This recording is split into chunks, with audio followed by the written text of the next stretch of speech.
Почитувани граѓани, почитувани скопјани. Со депонијата Дрисла повторно ќе управува градот Скопје, што значи дека ние граѓаните повторно сме сопственици на градската депонија. По 9-годишно сомнително функционирање и неисполнување на договорот за инвестиции и модернизирање на депонијата од страна на италијанскиот концесионер, градот Скопје низ законска, легална и правна процедура преку судските институции ја врати Дрисла во свое владение. Заклучно со 2019 година, концесионерот имаше обврска да инвестира 70 милиони евра во реконструкција и обнова на депонијата, како и во зголемувањето на нејзиниот капацитет. Но наместо тоа, ние граѓаните останавме со истите купишта ѓубре и во страв за своето здравје од несоодветното третирање на отпадот.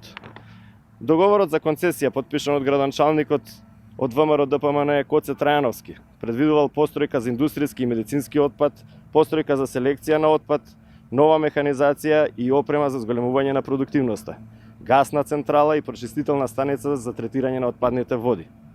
Но италијанската компанија ФЦЛ Амбиенте имала обврска и да изгради нова административна зграда, како и на крајот на процесот да се произведува електрична енергија од ѓубрето. Но ништо од сето ова не е направено, со што само се потврдува какви инвеститори носел ВМРО ДПМН во државата и како ја загрозувале животната средина и здравјето на луѓето.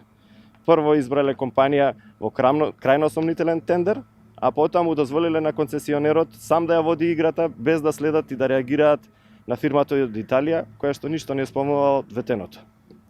Однесувањето на италијанските концесионери е идентично како она на партијата на Христијан Мицковски.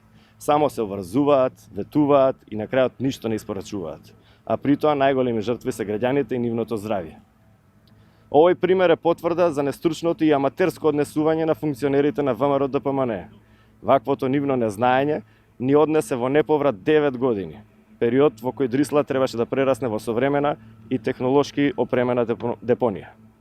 Сега, прва обврска на град Скопје е депонијата Дрисла да стане санитарна депонија со современа технологија за управување со отпад. Целокупниот економски потенцијал сега ќе биде во служба на граѓаните. Претворањето на Дрисла во современа депонија ќе послужи за пример како треба да ги градиме и регионалните депонии против кои граѓаните реагираат стравувајќи за здравјето.